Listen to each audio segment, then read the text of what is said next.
I'm Ann Zimmerman. I am the Vice President of the Salina League of Women Voters.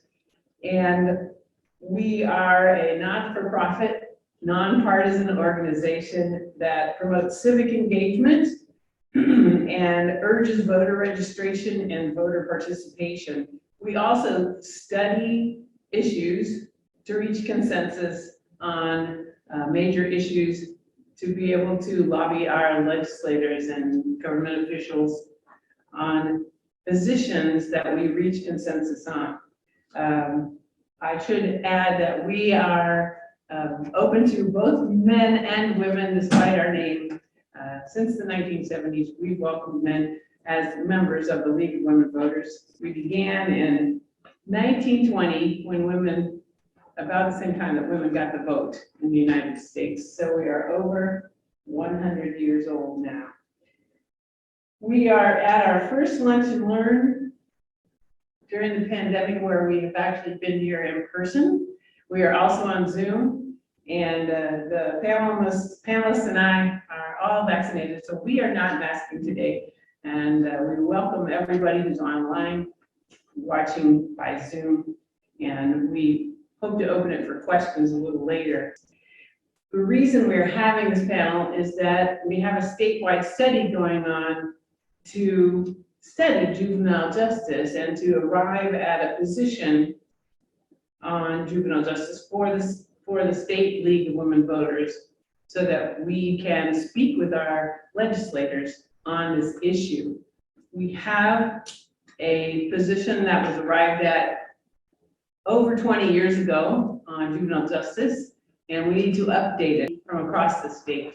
I am on that committee, and so we are gathering information. One of the parts of the process in the study is that after the committee arrives at a proposed position for us to approve, that position goes to all the state local leagues. We have 9 local leagues in Kansas, and each local league holds a discussion on the proposed position and sends back their feedback so that we can adjust the position if it needs to be adjusted. It then goes to the state league board, the League of Women Voters of Kansas, for approval in March, and it goes to, or maybe February, it goes to the, for approval of the convention of the whole state in April. So that's our process. We'll be trying to finalize the proposed position from the committee in December. So this is going to help us figure out what our position should be. I'm going to ask each of the panelists to introduce themselves and tell us their role in the juvenile justice system. And I will start here with retired Judge Mary Thrower. Mary Thrower, and I was the, for 15 years, I was appointed as the magistrate judge in Ottawa County, and I also served in Saline County doing all the child in need care and juvenile offender cases. I have been working in the field of juvenile justice since about 1983 in one capacity or another, starting out as a court service officer, working after I got my law degree in the 90s in Colorado, and then when I relocated to Kansas doing the same thing. So I've spent 28 years in child welfare and juvenile law pretty much significantly, and several years before that in other capacities. I also served on the juvenile justice work group that met 5-6 years ago, and as a result of that was the Senate Bill 367 that Kansas passed, and I think we're going to be probably talking about that a little bit today too. So I did serve on that panel and learned a few things. Mm-hmm. Thank you. Been in this position for about 7 years now. And I guess that's pretty much the extent of my involvement there. Thank you. Mandy Fuller. I have been with Community Corrections for 23 years. So when I started, actually, the Juvenile Justice Authority was brand new, just a few months old. So I've been kind of the long haul, and all the changes and everything. I've been a part of that. Our office does intensive supervision with juveniles, and we also run the juvenile intake and assessment program. So all youth who are brought in on nights, weekends, actually in arrest, we do an assessment on the youth, and then we also handle all child in need of cares at night after hours. So we have, and we've done that the whole time I've been here, and I've been through it all. My first question for you all to discuss is how have you seen the juvenile justice system change since SB 367 went into effect? I guess I will just say that SB 367 made it much more challenging, or much more less likely that a juvenile would be put in detention or removed from their home. It also made a lot of other changes to the juvenile justice laws. And if you can say how things have changed since that went into effect, which was about 5 years ago. So you can say what it used to be, say what it is now, say what's changed. Any of the three of you, what can you say? I think that Senate Bill 367, and again, I served on that panel that drafted that legislation, and I testified in front of the legislature to get it passed. Yeah, I hope say that getting it passed. And it's not been perfect. I think there's been a lot of changes that have come along over the years, and we knew that when we passed it, that there were going to be things that needed to be changed. But probably the biggest goal was to prevent youth from ever stepping foot into the courtroom. Statistics, very clearly national statistics. We studied Kansas statistics, and clearly across the board, it shows that if a youth once ever sets foot in the courtroom, they are likely to return to that courtroom. If we can keep them out of the judicial system, out of the court system, then they are less likely to enter back into that or recidivate. The data that we looked at was very similar to the data that we had back in the 80s, which I found very interesting, because a lot of things we tried a lot of things in the 80s and the 90s, but they were not, a lot of the things we tried weren't supported by the data. And one thing that 367 does was mandate that all juvenile programs are data driven. And there's a term for it. Evidence-based. Evidence-based, yes, thank you. And I think that makes a big difference. That was a big sell for me when we were looking at 367, is to make sure that we didn't make the same mistakes that I'd seen us make all through the 80s and 90s and 2000s all over again. So that was big for me.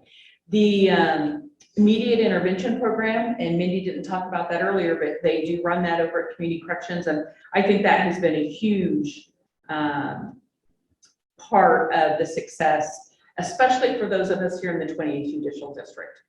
We were very blessed that the director of Community Corrections, when we were going through 367, was right on top of it, and she was ready to roll when it passed. A lot of jurisdictions were not ready to roll when it passed. And so here in the 28th, we were above the baseline because we were ready to go. We already had programs that we were going to put in place. And Mindy can talk about the immediate intervention program. And the 28th is Saline and Ottawa County. Just a quick overview of what it is back before 367, kids would get arrested and they would actually be brought to the police department or the sheriff's office, and our intake officers would have to go there and do an assessment. And sometimes we were missing kids, sometimes other things were going on. It actually made where the officers can now do a notice to contact, which is a ticket, and they issue that to the youth and the parents sign it, and then we are able to meet with the youth and do an assessment. The kids who have never been in trouble before, that don't have any priors, they're allowed to do the immediate intervention program. We call it kind of on a diversionary program, and they meet with an officer one time a month for 4 months. As long as they don't get in any trouble and everything's going well during those 4 months, then these charges can actually be dropped. And so it makes kids who have just made a mistake, they still have consequences, they're still being held accountable, but it is not something that will stay on their record and follow them, and it gives them a chance to kind of get back on the right track. we have been very lucky with that program. We have worked great. Our local law enforcement has been wonderful, our county attorney's office. One thing about the 28th district is we have amazing collaboration with the agencies here, and which is kind of nice when you can all play nice together. A lot of districts don't have that, so we're very blessed. But we actually, our IIP program was featured in a statewide newsletter because of that collaboration, because it was Kansas Department of Corrections kept checking with me every month and like, how are you having, because we get 100% completion. If we get a notice to contact, we get the intake done. And a lot of districts are struggling with that. And so we were actually got to be featured, which was very nice that we have such a great success rate of our IIP program due to the collaboration with the county attorney and Salina Police Department and Salina Sheriff's Office and Ottawa County too. Mr. Dickey is aware of anything that comes through the IIP program, and he's following it as well and tracking it.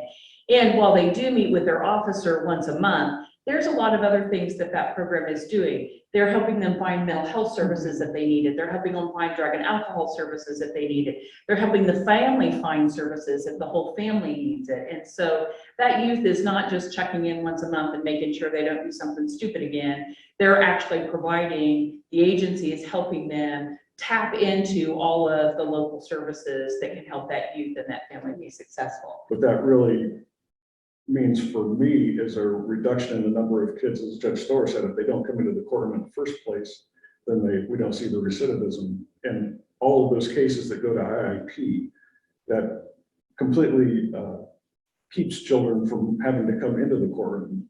We talked about it as a diversion. It's actually a pre-charge diversion, so the charges are never filed. There's not a record even to have to drop or expunge or anything.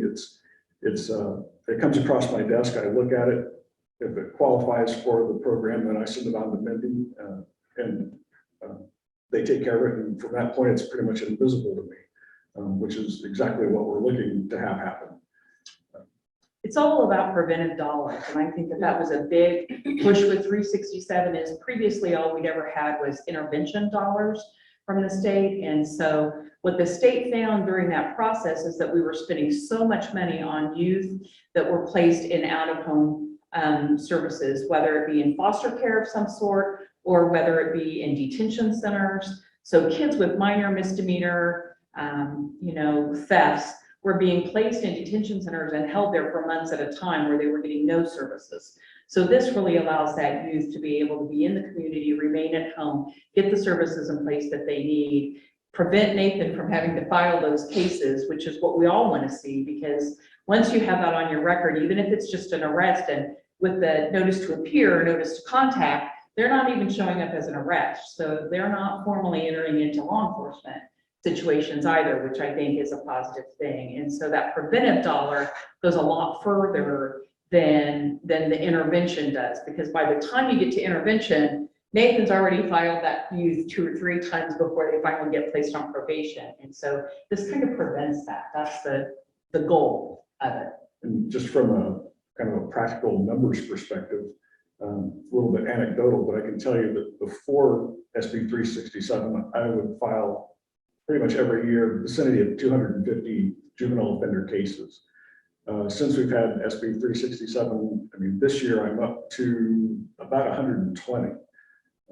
We're closing on at the end of the year. I don't think we've hit 200, since SB 367 started. So those IIP cases take a significant chunk of the cases that normally I would file. And like I said, they just never come into the courtroom. So just off your question there, Nathan, or your answer, how does it affect your job? Do you still have enough to do? But it does, and that's actually one of the really great things about it is now I can focus on the cases that I do have, which are repeat offenders and felony offenders that have significant cases that really need more time-intensive hands-on work. And I don't have to spend time dealing with, the one kid who shoplifted from Walmart, made a bad decision and probably doesn't need to be there. what we know intrinsically is that juveniles don't have a fully functioning brain yet. And that's proven. I mean, that's physical. That's just the way it is. And so they are going to make mistakes. They're going to do things that don't make much sense for one reason or another. I think the whole premise of 367 is to prevent those youth from getting stuck in a system that really doesn't do them justice. When some of them really just need to meet with their officer once a month and be reminded that they have to behave themselves. While a lot of the others, it may just be mom needing help with baby care, babysitting. There's a whole plethora of things that might be going on in that family that you don't know that cause that youth to be in a position where they offend. And this gives the agency an opportunity to provide some preventive services so that the youth doesn't continue to offend. It also doesn't start that cycle that happens so often in so many of our cases, where we bring a kid in for a minor misdemeanor offense, and they get they start racking up court costs at $56 a pop for a kid, and some of the families that we serve, that's a chunk of money for them. And the more we start that cycle at an early age, the more likely it is to just continue and propagate itself. And if they're sent to detention, then they meet other youth who maybe are on that more serious level that they've talked about and get caught up into that whole cycle as well. And so I think the intervention program actually does provide an opportunity for you to just not ever get in the system. So I know that in SB 367, they set a baseline at 2015 at how many kids were in out-of-home placement or detention that year, which was a high number. And we were something like the 7th highest in the country of kids out in out-of-home placement or detention. And they said for every kid, well, it costs so much per kid to be in detention or out-of-home placement and supervision. And for every kid that's not in detention or out-of-home placement, we're gonna put the money we saved in a pot of money. I think that's called the Juvenile Justice Improvement Fund or something like that. Reinvestment dollars. Reinvestment dollars. And do we have an idea how many fewer kids we have in detention? It's clear there's some, since they haven't been coming here. Oh, I don't know. When I left the bench a year ago, Nathan, we didn't ever have more than 1 or 2 in detention at a time. Compared to pre-367, we could have 10, 12 in detention at a time. So it did make a significant change in the number of children that we had in detention. What happens to a lot of these kids, unfortunately, is they don't have a really good family base. And so at some point they go maybe into the child in need care arena and go into foster care, but then they start committing offenses. And then at some point, nobody knows what to do with them and they're tired of dealing with them. So they just stick them in the detention center and let them sit. And 367 is built to be able to prevent that. One thing I wondered following the conversation, since I asked that, was about prevention dollars and where they go. I want to check my perception that all the people on the panel, and God bless you for your efforts, are paid employees taking care of the justice side of the system, not the IAP, and not those cases that are handled by volunteers outside. And I'm wondering if there are any prevention dollars that are being funneled to those volunteers and to that program that are preventative in nature, and maybe offering some solution for the family situations. And I know that's a tall order. I'm reminded very quickly about how we deinstitutionalized mental health, and we have homeless, many of them mentally ill on the streets.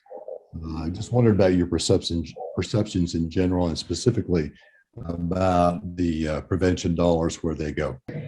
Right now, we fund a program with the prevention dollars that is, it's Spanish-speaking case management.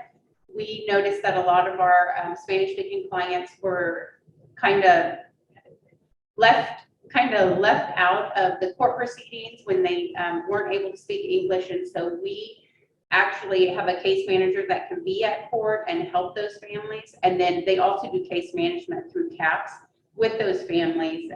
We've learned a lot of different cultural things, you know, make a big difference. And so we fund that with our prevention dollars. Then we also have reinvestment dollars that we have used for the kids who are, unfortunately, they're already involved with the justice program.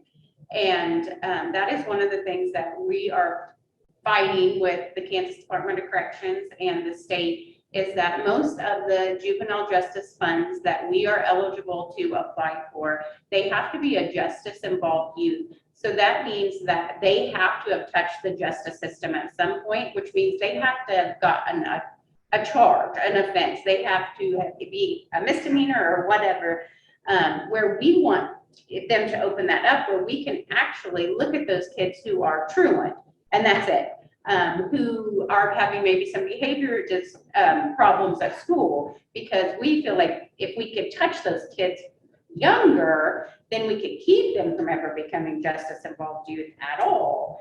And so that's our big push right now. With some of the reinvestment dollars that we do have a program through CAPS again, where all of our clients that we feel need any type of services can be referred. They have a family assessment done, and then a case manager that actually goes very involved with their family, talks to the school, talks to the family, meets with the family weekly, and goes to the, gets them all set up with their mental health and everything. It has been a wonderfully successful program for us, and it's helped us as officers have that additional help in getting them set up with all those services that are needed and follow through. They'll go pick the kids up, they'll go pick the parents up. They really, anything the parents need for their kids to be successful, if we're able to go through that program. So, and that one is purely reinvestment dollars. Yes. So those dollars that were saved by not putting youth in out-of-home placement are then reinvested. And that part of the program with CAPS, I think you have 3 different systems with CAPS right now for youth, but that one is purely reinvestment dollars. So those are dollars that go. And I think we all know, you know, a lot of our clients, it's easy for us to say, just make an appointment with your mental health provider. For some of those clients, those parents are trying to deal with 4 or 5 kids. They've got school issues, they've got work issues, they've got money issues, they've got car issues. And so just making an appointment can be extremely difficult for them. So this is one of those things that program offers, to be able to kind of hold their hand a little bit and help them jump through those hoops, because mental health systems can be quite tricky to navigate if you're on the best of terms. But if you really need services, then they're really even trickier to navigate sometimes. So I think that's been a huge success. And it's not just reaching that one youth, it's reaching every youth in that family, which I think is also, Nathan can testify to this. We see a lot. Court involved youth, so which means we can't get, I know that we are not funded by our investment dollars. We are volunteers and get some money from grants and a little bit from the offender. And so is that, you could talk about how you decide which cases go to surge, and maybe Mindy, you can talk about the fact that we can't get any money at this point, which we're always supposed to. Okay. Yeah, surge has always, since I've been here, been a big part of juvenile justice. When I first started doing this, before we had the IIP program, it was a diversion that I could use on a regular basis, but it was after I'd already charged the juvenile. But I could look at it if it was a case that was maybe there was a victim in the community. We could set up some sort of a mediation and more of a reconciliation there, where the offender and the victim would meet together, come up with a reasonable outcome, whether that was restitution or an apology. Different people want different things, but we could set it up where they would mediate the outcome, and everybody kind of walk away with what they needed. With the advent of IIP, I do less referrals to surge after I charge. It still happens some, But now when I make a referral to the IIP program, a lot of times I will recommend surge as a part of that. And so we still maintain that diversion. Now we can do it pre-charge and still get the outcome that we're looking for. One of the nice things about surge is that they work with the offender and the victim or the community. And they have a really good format for working on restitution and laying out a plan that works for everybody there. We also have, there's a program with surge that is new, started with University of Kansas, where they are reaching out into the community to take referrals from anyone. We get a lot of referrals from the schools. We get referrals from law enforcement for children that are 14 to 17 years old and at risk of going into foster care. And so those agencies will make referrals to me. I'll take a look at it. If it looks viable, then I send that on to surge. And one of the great things I always like to say about surge is that I can hand any problem to them. And Ann and Janelle Murphy will take it on. I've never had them refuse me yet when I've brought any sort of off the wall problem for family or child that comes to me. And again, it's a way that we can resolve a lot of our cases without ever having to have a child set foot in the court. And one thing about surge too is then the victims feel heard, and I think that's very important. And I know with a lot of the juvenile cases is the victims in all cases actually, but you know, the victims want to be heard and they want to know why. And that's one thing about surge that is so great is they actually get that opportunity to sit down with the victim and the youth and kind of work through or hear, you know, what they want to hear or need to hear. And so that is, I think that's another benefit. And it's helped us a lot because some of our kids have restitution, and we kind of how the state has set up the immediate intervention program. We're really not supposed to touch the restitution part, and so that has helped a lot for our IIP cases to be able to have those kids have surge available as well. The problem with the financial end of that, though, is that the way that the legislature has set up the reinvestment funds, as well as any other preventive or intervention funds that are available to our local community corrections programs, don't necessarily allow the surge program to fit into that for one reason or another. Well, you know, the Department of Corrections has their little path that you know, it's like a puzzle. They want you to fit right into that very neatly. And while surge is a wonderful investment, and I think that the new program with the university is even going to make it better, there's not enough data for some of it. Some of it is just that it doesn't, it's a square peg trying to fit in a round hole. And while we here in our community know how well it works for our youth and for our families, it's hard sometimes to get a state agency to understand how that might fit in there. So I think that's something that Andy Grievous has continually worked on, and I suspect that community corrections will continue to work on with the state and figuring out how can we make that square peg fit in that round hole so that we can get some dollars for that. That's been a frustration for a long time.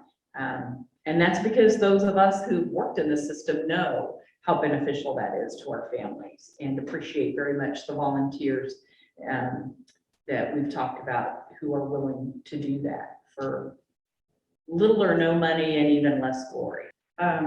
We've talked about what's changed since SB 367, and there are a lot of things apparently working well. I'm curious what you think needs to change, still needs to change, or be improved since this all, since the other changes have happened. I think the biggest problem that I'm currently seeing is the lack of beds for care short of detention.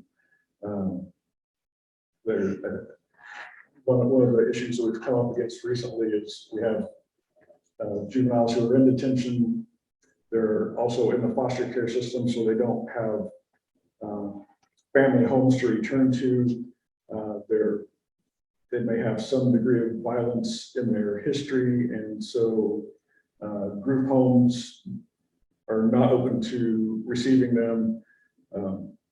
And so the PRTF or the QRTP, the placements that deal with juveniles with kind of these histories and behaviors are the only resource for them. And at this point, there's a waiting list. Mindy, we were talking just before this started, said the waiting list is 3 3 months. months, yeah, for inpatient drug and alcohol. For juvenile, we only have one juvenile inpatient drug and alcohol facility in the state of Kansas, and they're at a 3-month wait list right now.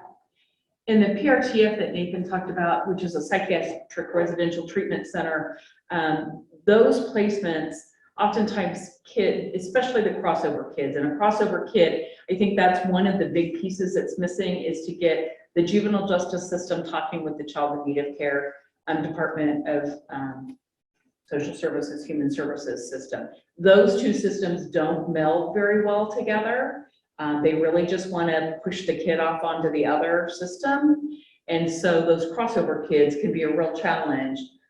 As Nathan said, they don't have a home to go to, so there's nowhere for them. Do they really need a psychiatric treatment center? Maybe not. Maybe their behavior is good enough that they don't need that, but they need a higher level of care than just a regular group home. And so those kids, those crossover kids, are probably our biggest, and have been, I think, and the biggest hole that I've seen for the last 15 years or so. Those two systems do not communicate well together. What might that look like? I mean, we've just tried to keep kids out of detention, and now we're finding another place to put them, but we don't want to call it detention. So, I mean, would it look like sort of a family thing, or that's more like foster care, but it would be more like a group home? What do you think that could look like for these kids that would be good for them? It would likely be a group home. I mean, and we have some in the state that are good providers. It's just a matter of the number of beds that are available. We just need more of what's available. When 367 came about, it was kind of a quick shut everything down, and it wasn't in the best interest of the youth. We were told we had 30 days to get our kids home, that we're in out-of-home placement. Not all those kids should have came home. So it was kind of a quick thought that maybe that part of it wasn't thought out that great, and places were shut down that we need those facilities still.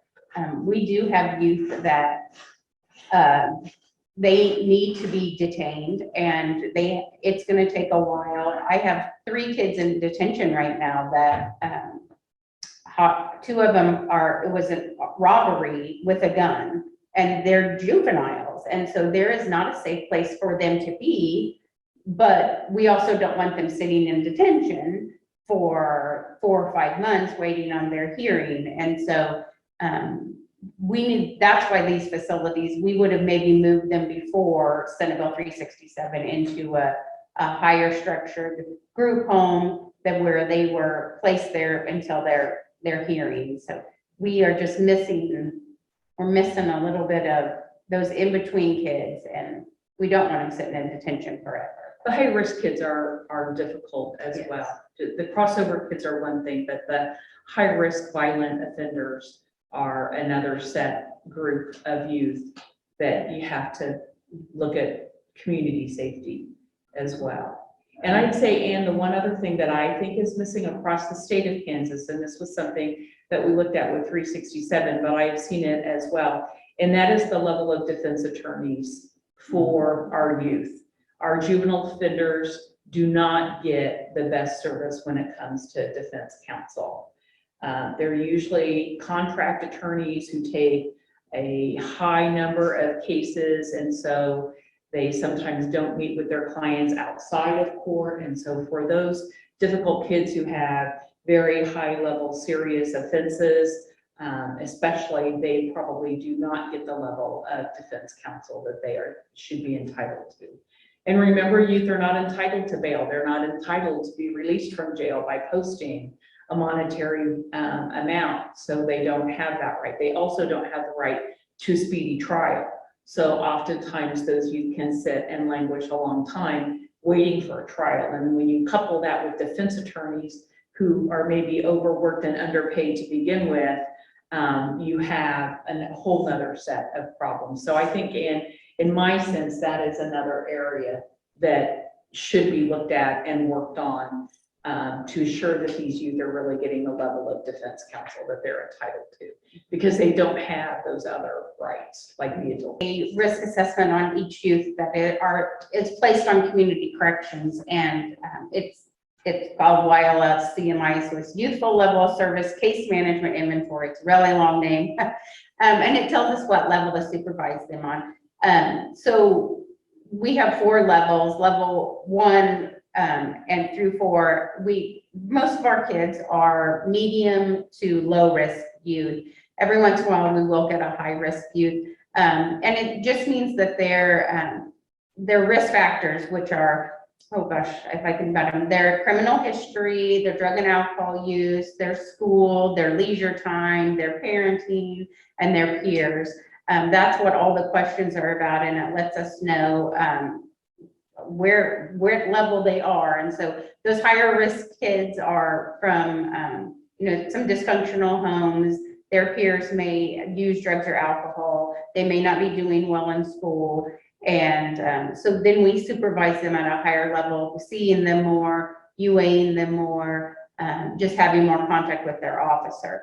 Evidence-based practices has showed that low-risk youth do not need to be supervised at a high level at all, and that we're actually doing more harm to our kids. If we are over-supervising a low-risk youth, we're actually doing more harm than good. So that's something that's changed over the last 10 years probably, and I think for the better. That it used to just be you had a state standard and that's what you did. You had a kid assigned to community corrections and you knew you had to see them once a week. You had to talk to the school once a week, and you had to talk to parents once a week. Well, they don't need, we now have learned that that's not, we were over those kids who are not at a higher risk. You're punishing them for no reason. So. Anything about that, Mary? Well, oftentimes we'd end up sending kids away to a group home for a while. We'd fix the kid, put him right back into that same home that he came out of, and all of a sudden we had the same old problems all over again. So it doesn't work to take the kid out of that home and fix them. Youth might do really well in out-of-home placement in their group home where they have the structure they need, but when you put them back into that home again and they don't have that structure, that was one of the frustrations I know when 367 passed and we sent all those kids home, is they just did not have the structure to do well. And so working with the family and the programs that they're working with CAPS on, I think, are a huge benefit to our community and our youth and our families, because it looks at that whole system and not just the youth. Mary, you talked about crossover kids, and you said that there were 2 government systems that did not talk well together. Could you say again what those 2 systems are? So the Department of Corrections, juvenile systems, that DCF needs to do that same type of that we looked at with the juvenile offenders. There's been talk for the last 15 years that somehow those 2 agencies were going to have computer systems that talk to each other. What would it take for those 2 entities to? On the state study committee, we were trying to figure out where we could get data, and we weren't quite sure. So I know they're supposed to be collecting data somewhere, and I wondered Mindy, can you say where your data goes? The Kansas Department of Corrections. Our data goes to KDOC. And thanks to our panel so much.